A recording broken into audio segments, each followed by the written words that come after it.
Assalamualaikum warahmatullahi wabarakatuh. Pada hari ini kita akan melakukan kuliah hukum ekonomi, di mana dalam pertemuan ini adalah pertemuan yang terakhir. Kita akan membahas tentang hukum ahli teknologi. Dalam materi hukum ahli teknologi ini, pertama-tama kita harus mengetahui pengertian ahli teknologi itu sendiri. Nah, ahli teknologi ini sering juga dimasukkan hasil atau realisasi teknologi yang mengacu kepada industri ataupun teknik industri. Di mana ada pula anggapan yang menyatakan bahwa teknologi itu perlu diasosiasikan dengan metode mengalihkan atau mentransfer know-how. Jadi, bagaimana pengetahuan seperti itu. Nah, Peter Marzuki juga menyatakan bahwa teknologi merupakan technical know-how yang berkaitan dengan memproduksi barang dan jasa termasuk alat-alat. Nah, itulah dia pengertian dari ahli teknologi itu sendiri. Dalam Undang-Undang Nomor 18 Tahun 2002 itu tentang Sistem Nasional Penelitian, Pengembangan, dan Penerapan Ilmu, Pengetahuan, dan Teknologi disebutkan bahwa ahli teknologi itu adalah pengalihan kemampuan memanfaatkan dan menguasai ilmu pengetahuan dan teknologi antara lembaga, badan, atau organ baik yang berada di lingkungan dalam negeri maupun yang berasal dari luar negeri ke dalam negeri dan sebaliknya. Nah, jadi jelas ya dalam pengaturan tersebut bahwasannya itu ahli teknologi itu merupakan pengalihan kemampuan memanfaatkan teknologi. Nah, know-how atau trade secret dapat dirumuskan sebagai kumpulan informasi tentang teknologi dari proses pembuatan dan atau produk yang diperoleh seseorang dari pengalaman kerja dalam melaksanakan teknologi tersebut. Sedangkan rumusan know-how menurut Rahardi Ramelan adalah keterampilan. Itu cara atau bentuk lain bagaimana teknologi itu ditunjukkan. Nah, know-how atau keterampilan diartikan sebagai informasi teknik, data, atau pengetahuan dari hasil pengalaman atau kecakapan yang dapat dipakai dalam praktek, khususnya di dalam industri. Walaupun demikian, informasi mengenai tentang atau definisi mengenai tentang know-how itu sendiri dia bisa menjadi cukup luas sehingga mencakup informasi bisnis tertentu. Mengapa perlu ahli teknologi itu? Ahli teknologi merupakan suatu jenis investasi. Yang pertama itu adalah meningkatkan kualitas hidup, fisik, dan sumber daya manusia pada umumnya. Yang kedua itu meningkatkan kualitas dari sumber produksi yang ada atau yang sama. Nah, yang ketiga itu meningkatkan produktivitas dari berbagai sumber daya melalui penemuan baru, penciptaan barang baru, perkembangan teknologi itu sendiri sebagai hal-hal yang secara simultan menggerakkan pembangunan nasional. Ini dialah mengapa perlu ahli teknologi itu. Nah, dalam proses ahli teknologi ada 5 pihak yang terkait, yaitu yang pertama itu tentunya pemilik teknologi sebagai pihak yang memberikan teknologi. Yang kedua, negara pemilik teknologi. Artinya negara yang pemilik teknologi di sini, negara yang menjadi pemilik teknologi itu negara yang masyarakatnya telah maju, yang ditandai dengan adanya pembagian kerja yang rinci dan terspesialisasi. Dalam masyarakat maju, perhatian masyarakatnya ditujukan pada profesi, produksi, serta jasa. Nah, yang ketiga itu adalah penerima teknologi itu sendiri. Dan yang keempat itu adalah negara penerima teknologi. Nah, dalam hal ini, negara merupakan negara yang teknologinya belum tinggi, di mana pekerjaan masih banyak dilakukan oleh tenaga manusia. Itu dia. Yang kelima itu adalah lembaga-lembaga internasional atau PBB.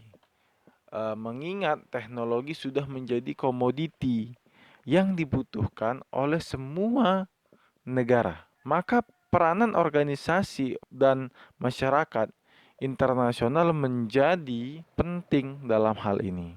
Kita lanjut pada cara penyelenggaraan ahli teknologi. Yang pertama itu penyelenggaraan ahli teknologi di perusahaan asing dalam hal pengusaha asing membawa know-how-nya ke negara tujuan. Yang kedua itu cara pembelian mesin yang dilengkapi dengan pembelian know-how dan penyelenggaraan. Yang ketiga itu adalah technical assistant. Yang keempat itu adalah project aid program antara negara. Serta yang kelima, pengiriman tenaga ahli ke luar negeri untuk training.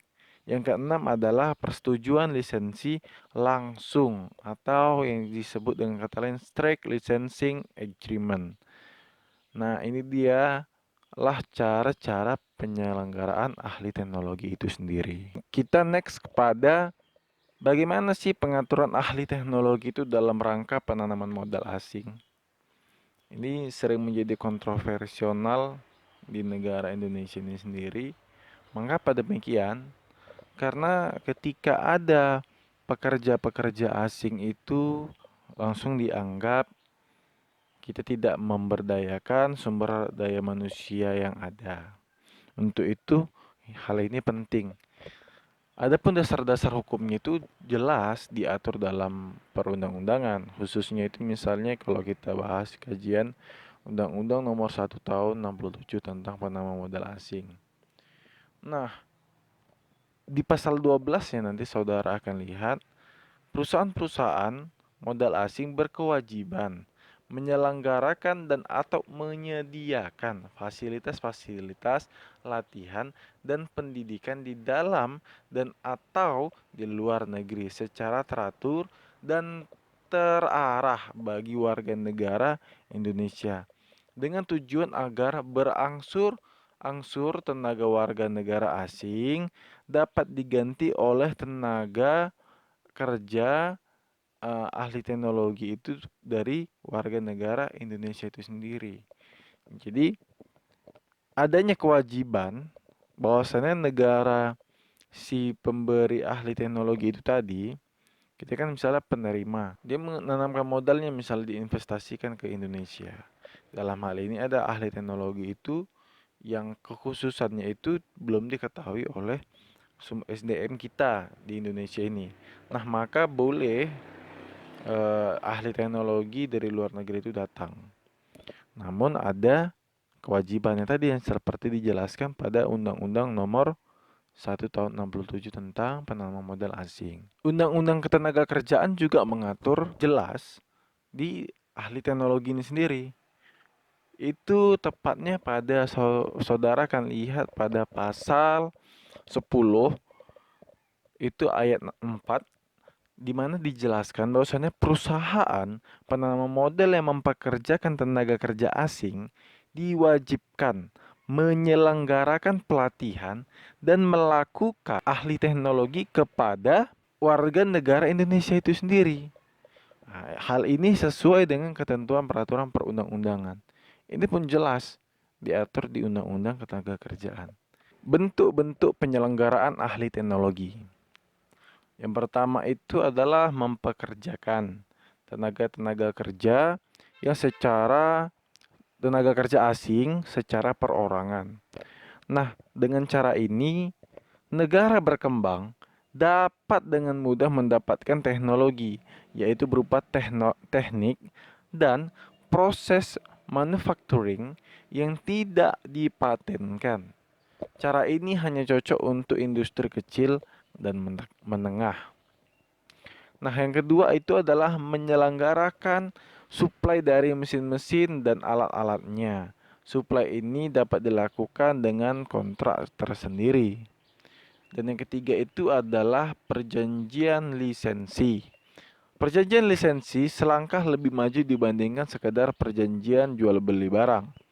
Perjanjian ini melibatkan penjualan hak milik intelektual kepada pihak lokal yang membuat barang sesuai dengan perjanjian lisensi.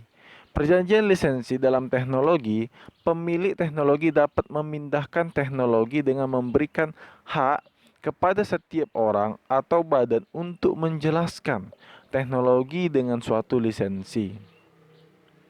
Nah, perjanjian lisensi ini merupakan persetujuan kontraktual yang hubungan dengan penggunaan berbagai macam hak untuk dimanfaatkan lebih lanjut dalam kegiatan industri yang menerima penyerahan hak kekayaan intelektual tersebut.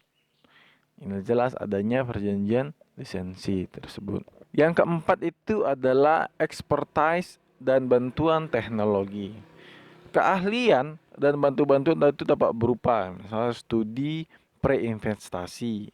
Jadi ada studi sebelum melakukan penanaman modal itu dulu. Baru yang kedua itu adalah basic pre-engineering. Yang ketiga adalah spesifikasi mesin-mesin. Yang keempat adalah pemasangan dan menjalankan mesin-mesin. Yang kelima adalah bagaimana manajemennya. Nah, yang tadi kan sudah yang keempat, ini yang terakhir adalah yang kelima itu adalah bagaimana technical assistance atau kontrak lain. Di technical assistance agreement ini atau yang sering diterjemahkan dengan perjanjian bantuan teknik merupakan suatu kesepakatan di antara pihak yang dituangkan dalam bentuk agreement, di mana salah satu pihak yang membutuhkan jasa bantuan teknis dalam arti luas dari pihak lain dan pihak lain tersebut mempunyai kapasitas untuk memberikan bantuan teknis tersebut kepada pihak yang membutuhkan. Nah, ini jelas dia adanya untuk memang bantuan. Perjanjian ahli teknologi atau teknologi licensing agreement. Informasi mengenai teknis dan pasokan ini informasi yang menggambarkan teknis dan istilah yang luas, serta pengetahuan dan keahlian yang tersedia. Misalnya, cara melakukan transfer, ketentuan mengenai kerahasiaan, sifat-sifat dan informasi yang dikecualikan, sifat-sifat dokumentasi, jumlah dan bentuk dari barang yang ditiru, serta bahasa yang digunakan. Kedua, itu adalah eksklusivitas. Dalam hal ini perlu diketahui apakah negara pemegang lisensi diberikan hak eksklusif atau non-eksklusif yang meliputi wilayah tertentu. Nah, yang ketiga itu adalah peningkatan dan pengembangan. Yang keempat itu adalah hak menggunakan. Yang kelima adalah fee atau royalti. Yang keenam adalah jaminan. Yang ketujuh adalah technical assistance. Yang kedelapan adalah paten. Yang kesembilan adalah kerahasiaan. Yang kesepuluh adalah pembayaran. Yang kesebelas itu pernyataan dan catatan. Yang ke-12 itu tanda diawali perjanjian, commencement date. Nah, yang ke-13 itu pengakhiran perjanjian. Yang ke-14 itu tuntutan tanggung jawab produk. Yang ke-15 itu severability. Yang ke-16 itu ketentuan-ketentuan standar lainnya, seperti misalnya itu pilihan hukum, arbitrase, dan yang lainnya. Demikianlah perkuliahan kita tentang hukum ahli teknologi ini sendiri. Karena kita juga masih pada hukum ekonomi, yaitu pengantar-pengantar. Belum kita membahas secara dalam. Billahi taufiq wal hidayah. Assalamualaikum warahmatullahi wabarakatuh. Selamat pagi, selamat menjalankan aktivitas. Semoga kita dalam lindungan Allah Subhanahu wa taala terkait dengan virus yang beredar. Kiranya taatilah apa ya kebijakan pemerintah. Kalau disuruh jangan keluar rumah, dimohonkan jangan keluar. Karena sayangilah keluargamu. Ketika kita sudah terkena virus COVID-19, tidak hanya teman yang akan datang lagi menjengukmu, keluarga pun tidak akan bisa menjengukmu. Jadi sayangilah dirimu. Sekian dari saya.